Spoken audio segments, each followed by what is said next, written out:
Um, so I had the idea that it might be good or important or helpful to make a sort of a WikiLeaks now and then type video.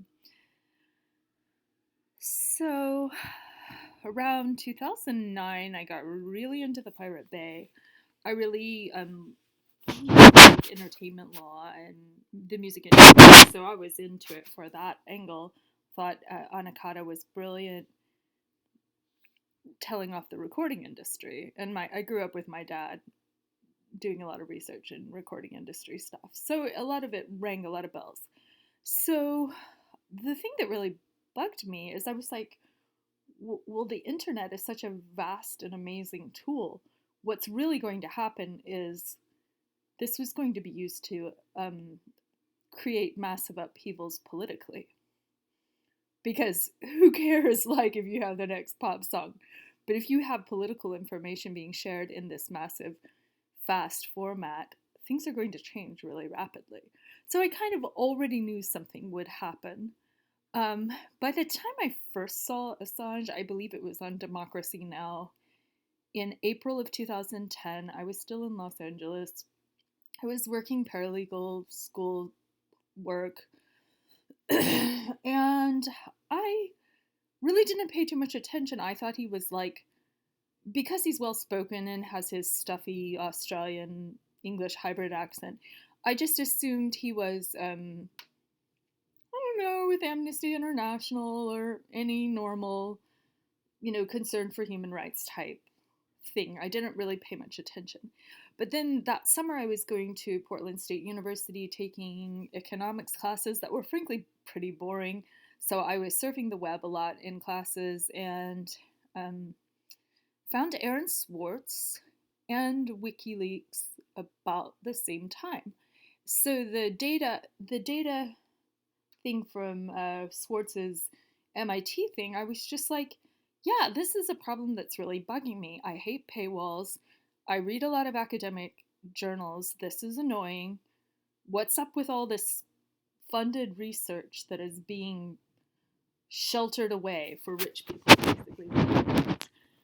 So I dug him, and then I remember maybe the very first time I logged on to wikileaks.org and was like, okay.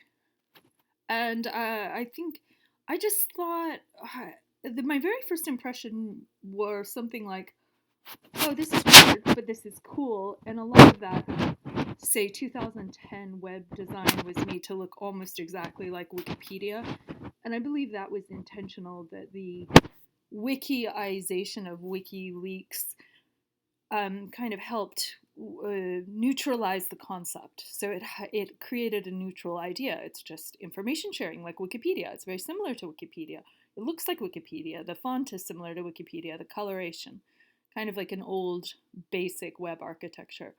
And Wikipedia, I think it's coming from like a Beaverton programmer called it Wiki, is something Hawaiian for quick, something. There's some story about why Wiki even just became a tech term. But I continued not to pay too much attention. One day I'm at the Starbucks. Like, I think it's cool. I like read a little bit about the Trafigura toxic dumping stuff. And I'm like, ooh, okay, environmental activists, that's cool. So I'm at Starbucks at Pioneer Courthouse Square. I pick up a New York Times. Boom, the Swedish sexual assault allegations are coming up. And then I'm like, oh, intriguing. Like, is that what you want to do with your life, basically? Um, I'm thinking, what an idiot. Like, what a wasted mind. Like, you kind of had a brilliant thing going there for a second. And so then I really started following it closely. I believe, gosh, that must have been early October 2010, because by October 12th, 2010, I booked a flight to Sweden, officially to hear Dunyan, my like Swedish rock band, play. But no, where did I go? I actually went to London first. Well, no, where did I go? Yeah, I went to Sweden, then I went to London. So when I went to London, I went to his law firm, Finer Stevens Innocent, and was like, "Hi, I'm studying paralegal. I want to work for you." Of course, in America, like, and no, so it's like on Old Portland Street, and I just like leave some information, like an email. I actually got an email back from Mark Stevens, which blew my mind. I was sitting at the Tate Modern when I got that, and I was like, "Huh, okay." So I think I got him on the phone too at the same time.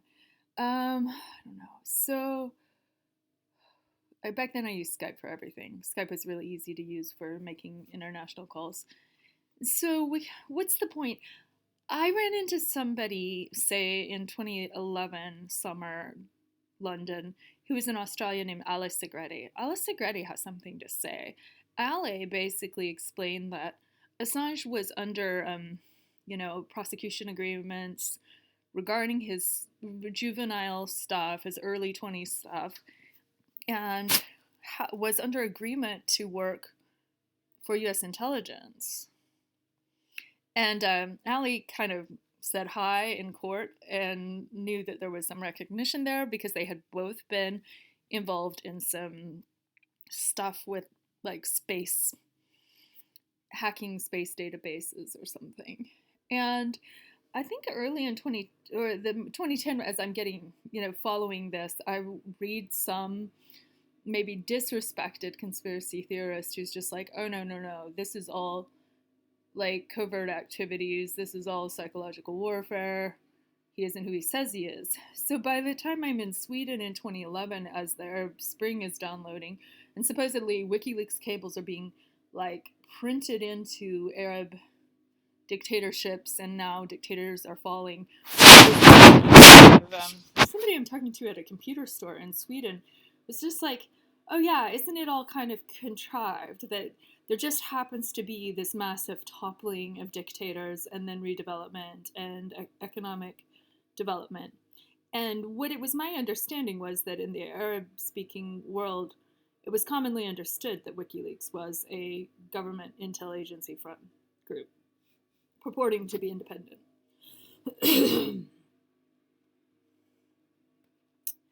So that there was like a different narrative for England, a different narrative for America. And where did those narratives go? So I attended court case stuff in July 2011, November and December 2011, and Supreme Court of England, their new Supreme Court, in 2012 regarding extradition.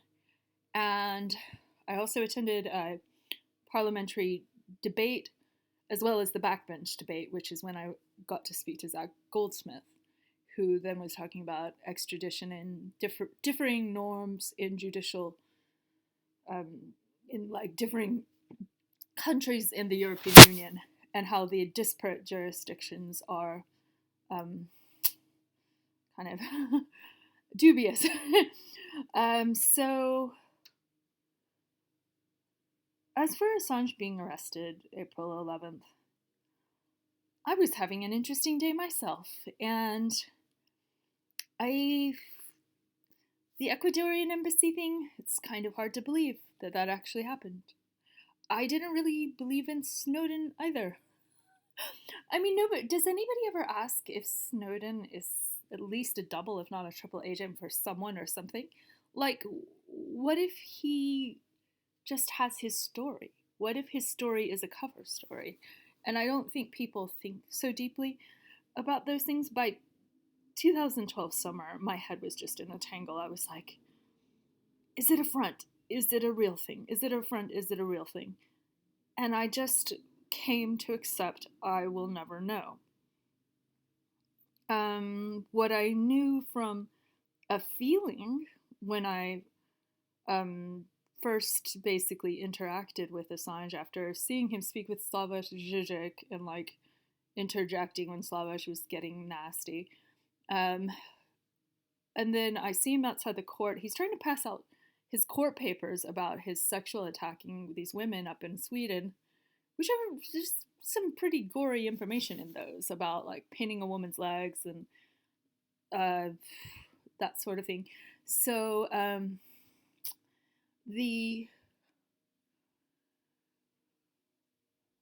when I speak to him, I some people just have energy. It was a very weird sort of eerie space-time bubble of speaking to him, and I called him by his first name, Julian, and I said, "May I have a copy?" And then we just sort of stood there in this like weird, could be cult leader aura type thing he gives off. I don't know. I think it's I took it to mean it was almost as if he understood that I understood that nothing was as it seems. And that was perfectly fine. But everyone was acting a role.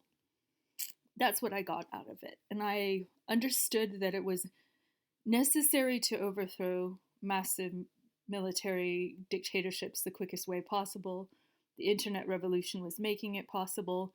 It was easier than boots on the ground and invasions and blah, blah, blah. It was happening in a different way, but it was business as usual heretofore, like CIA or Five Eyes or whatever. And as the puzzle kept just, it was like this gnarly puzzle. For one thing, personality-wise, I just completely had to just write it off. Like, I could not stand his misogyny. He's kind of a disgusting and vulgar and petty person, right? So I made that very, very clear 2012, but I sort of like still like watched from a distance, like a year of a snake. And by 2012, I just kind of accepted I will never know. Gaddafi was killed. That was like gruesome. And then by 2013, Aaron Swartz was dying. And then I just kind of emerged into local politics. I just started going to my city council and talking about important things like human rights and treatment of women, honor killing, anything international law related that I had been studying. And from there, it became more of a struggle for my own life and existence in America, which I had decided I was worth waging or was something I was going to do, which I sort of grounded myself in America because I would rather not live here in some respects with a lack of cultural opportunities I find dreadful. But from there, I just watched this whole supposed embassy thing unfold and then the involvement in the 26th thing unfold, and everybody has their theories. And I don't know that I have any theories anymore, except that I do think he probably suffered child abuse in that cult his mother was dabbling in, including extreme psychotropic drugging as a child, possible sexual abuse as a child. That his father, I was moved recently by his father's anti war peacenikism because I think that was his sell. He's like, "Hi, I'm a peacenik. Hi, look at how horrible war is, collateral murder, yada yada." And maybe there's an element of truth to that. But I've seen activists get off track. Like, I've seen a vegan veer off where it's 90% misogyny, 10% veganism. And I think with him, he really got off track in terms of his misogyny and his inability to have healthy, normal sexual relationships, even polyamorous, healthy, sexual, normal, healthy, sexual, consensual things. So I think if that was just the way he had to derail his own train, this blogger, I don't even slightly agree with the way he blogged. I believe he may be deceased or in poor health now. But I hung out with him in Sweden, named Göran Rudling, spelled Goran, Goran.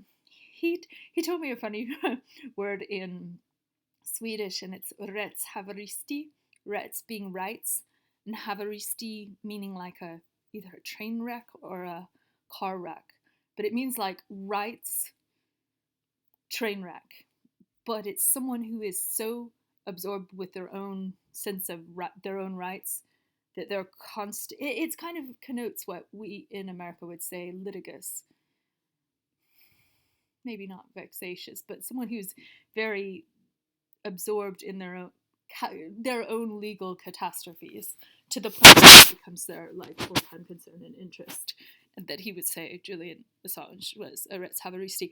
And the other thing I thought I would try to breach, oh my god, this is 15 minutes now, is astral projection.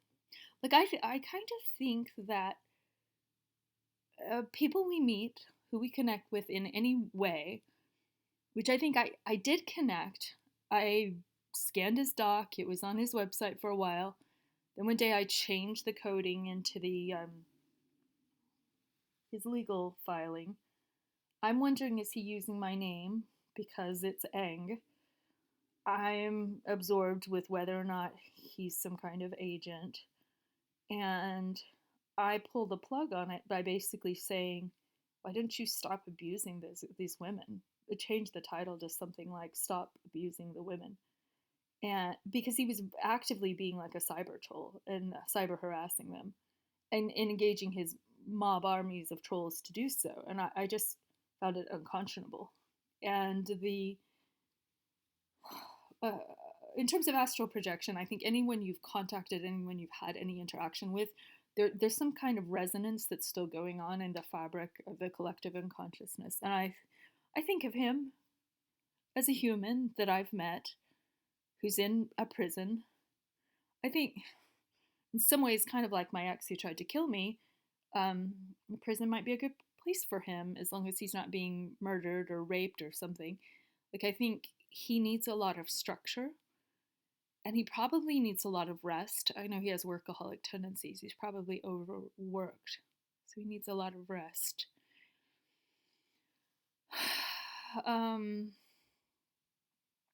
One other way I thought of it in terms of the extradition is that, or potential extradition to the US, of course I would love to go to court. Like, oh my God, that would be the most interesting case ever if it ever happens.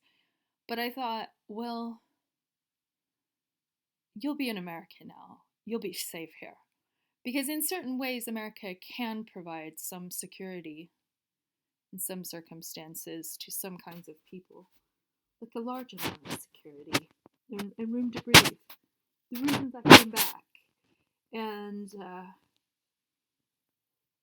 they will probably give him some busy work or a shorter sentence or busy work in jail, or he could write blogs from jail or something, you know. There's some life he could carve out for himself. And then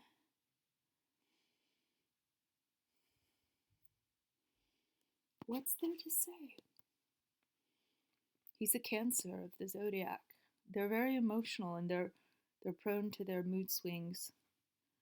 They tend to blame everybody else for their own problems because they're so kind of childlike, but they are very nurturing.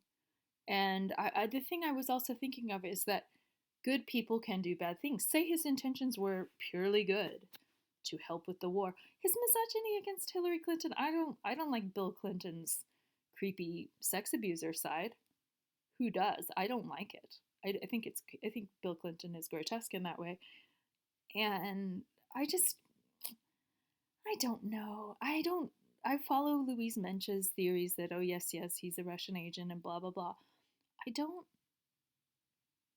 I'm also just not even sure how much he really helped Trump win. Did he really?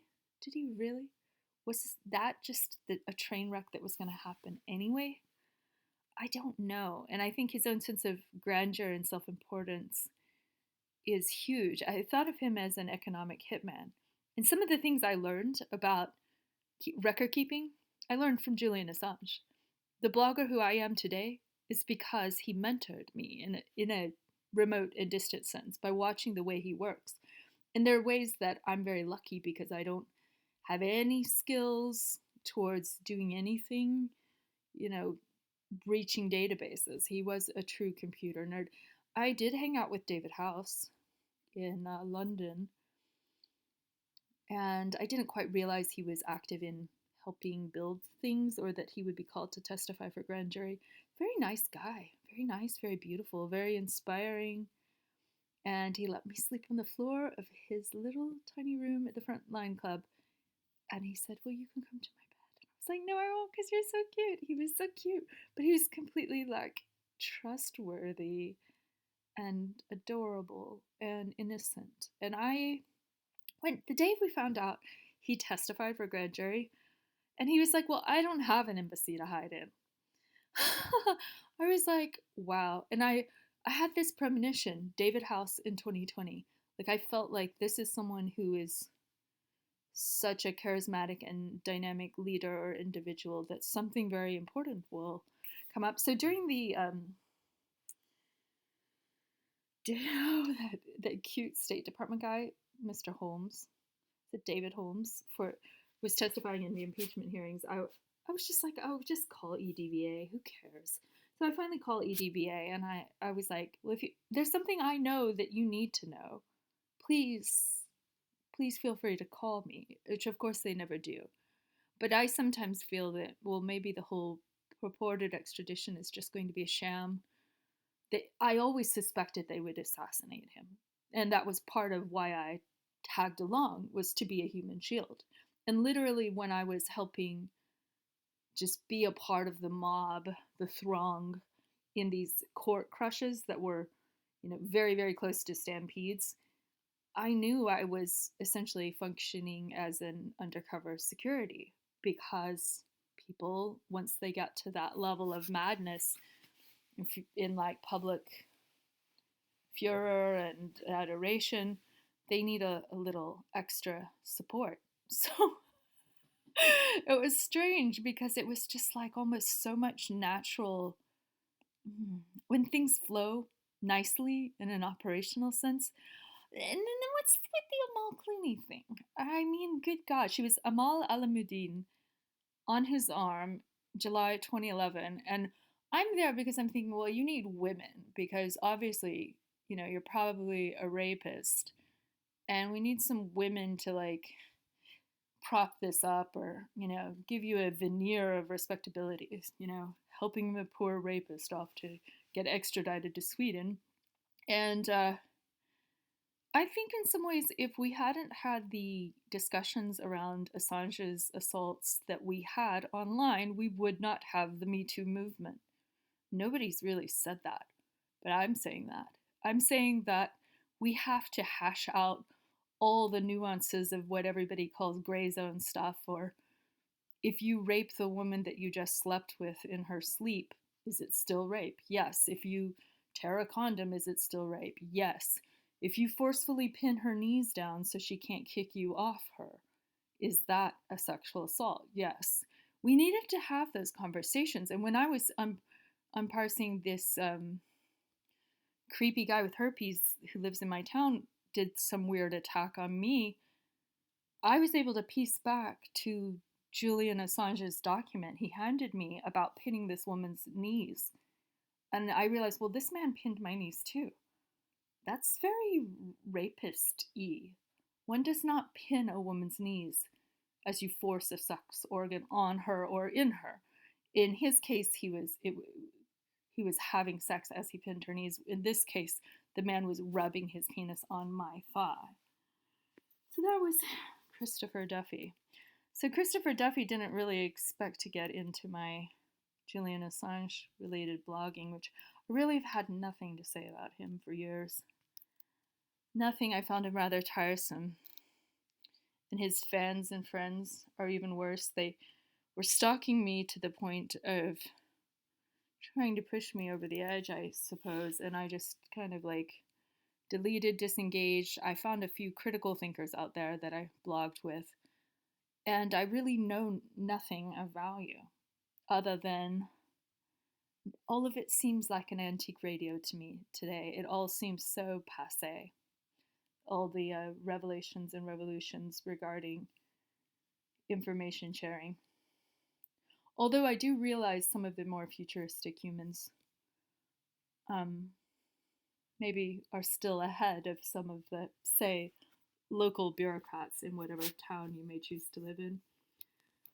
So I guess that'll be it. I'm sorry about this little blemish, people. Enjoy the sunlight.